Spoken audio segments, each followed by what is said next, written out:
राधे राधे दोस्तों, 31 अगस्त को राधा अष्टमी मनाई जाएगी, यानी राधा जी का जन्मदिन मनाया जाएगा। क्या जैसे श्री कृष्ण भगवान का जन्मदिन मनाया जाता है, आपको वैसे ही जन्मदिन मनाना है?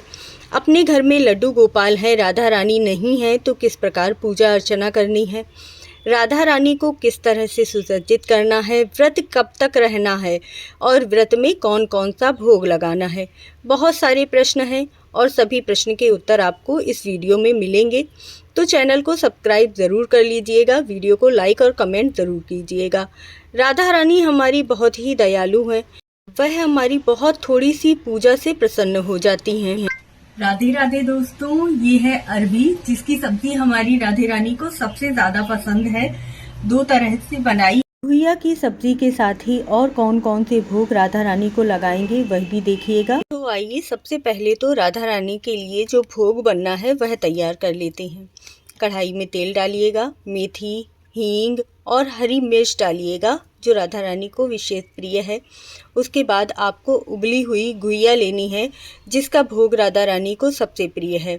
उसे अच्छी तरह से फ्राई कर लीजिए। नमक, मिर्च, हल्दी आदि डाल के बढ़िया सा ये टेस्टी सी घुइया तैयार हो जाती है। इसके साथ ही राधा रानी को रसे वाली घुइया भी बहुत पसंद है, तो कढ़ाई में मेथी डालिए, हरी मिर्च डालिए और घुइया को अच्छी तरह मैश कर लीजिएगा। उसके बाद पानी डालना है। जब उबाल आ जाए उसके बाद उसमें दही या मट्ठा डालना है। ध्यान दीजिएगा, जब तक उबाल नहीं आता है तब तक उसमें दही नहीं डालना है, नहीं तो वो फट जाएगा और उसका टेस्ट खराब हो जाएगा। उसके बाद नमक, मिर्च, हल्दी आदि डालिए और इस तरह से राधा रानी का भोग तैयार हो जाता है। आज के दिन आपको राधा रानी को पंचामृत स्नान ज़रूर करवाना है। अब पहला प्रश्न कि अगर आपके घर में लड्डू गोपाल ही हैं, राधा रानी नहीं है, तो आपको किस प्रकार पूजा करनी है? हमारे लड्डू गोपाल में ही उनकी आदि शक्ति राधा रानी विराजित हैं, इसीलिए आप अपने लड्डू गोपाल को ही राधा रानी स्वरूप बनाकर पूजा अर्चना कर सकते हैं। ज़रूरी नहीं है कि आपके घर में राधा रानी हो तभी आप उनकी पूजा करें। राधा रानी तो सर्वत्र विराजमान है। लड्डू गोपाल की पूजा के साथ ही आपकी राधा रानी की भी पूजा पूर्ण हो जाती है। बस आपके राधा रानी का नाम जाप पूरी तरह से करते रहना है। उन लड्डू गोपाल को पंचामृत स्नान करवाइए, उन्हें राधा रानी की तरह श्रृंगार कीजिए। हमारी राधा रानी को नीले रंग के वस्त्र बहुत ही ज़्यादा प्रिय हैं, इसीलिए उनके लिए सुंदर सा नीले रंग का लहंगा लेकर आइए, नीले रंग की चुनरी लेकर आइए। मार्केट में लड्डू गोपाल के जैसे ही राधा रानी के भी बाल मिलते हैं, तो वह बाल लेकर आ जाइए। मेरी राधा रानी को सजना धजना बहुत ही प्रिय लगता है, इसीलिए उनका सुंदर सा लाल चंदन और सफ़ेद चंदन से श्रृंगार कीजिए। यह श्रृंगार राधा रानी को सबसे ज़्यादा प्रिय होता है। थोड़ा सा समय लगता है, लेकिन राधा रानी हमारी इस श्रृंगार से बहुत ही ज़्यादा प्रसन्न होती हैं।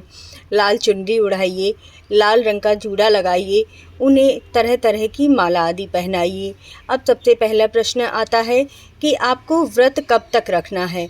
तो हमारी राधा रानी बहुत ही दयालु हैं, वह अपने भक्तों को ज़्यादा देर तक व्रत रहने के लिए नहीं कहती हैं। 31 अगस्त को राधा रानी का प्राकटोत्सव मनाया जाएगा, तो 30 अगस्त को आपको सुबह से ही बिना प्याज लहसुन का सात्विक भोजन करना है।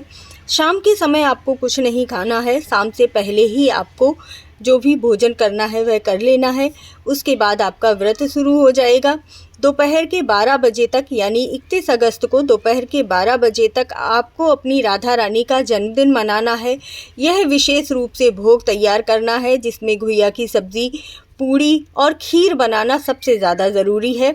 मिठाइयाँ जो राधा रानी को बहुत ही प्रिय हैं, पूड़ी बनाइए, कचौरी बनाइए और राधा रानी को यह भोग आपको समर्पित करना है। दोपहर के 12 बजे के बाद आप यही भोग से अपना व्रत खोल सकते हैं। ध्यान रखना है कि राधा रानी के भोग में तुलसी दल नहीं अर्पित किया जाता है, तो इस दिन के भोग में आप तुलसी दल मत चढ़ाइएगा और यह भोग खाकर आप व्रत खोलिए। ऐसा कहा जाता है कि कृष्ण कृष्ण जपने से शायद आपका उद्धार ना हो पाए, लेकिन अगर आप कृष्ण भगवान के सामने राधा रानी का नाम जपते हैं ना, तो आपका उद्धार ज़रूर हो जाता है। इसीलिए आपको इस दिन राधा चालीसा का पाठ ज़रूर करना है, राधा नाम जाप करना है, राधा रानी के 108 नामों का जाप करना है और कृष्ण चालीसा का पाठ कीजिए, राधा रानी के भजन गाइएगा। जितना भी आपको समय मिले थोड़ी देर बैठकर भजन ज़रूर कीजिएगा। अगर आप कमलगट्टे की माला से राधा रानी का नाम जाप करते हैं तो आपको विशेष फल प्राप्त होता है। अगर आपके घर में लड्डू गोपाल भी नहीं हैं तो आप किसी भी मंदिर में जाकर राधा रानी की श्रृंगार सामग्री ज़रूर अर्पित करके आइएगा और प्रसाद और भोग अर्पित करके आइएगा।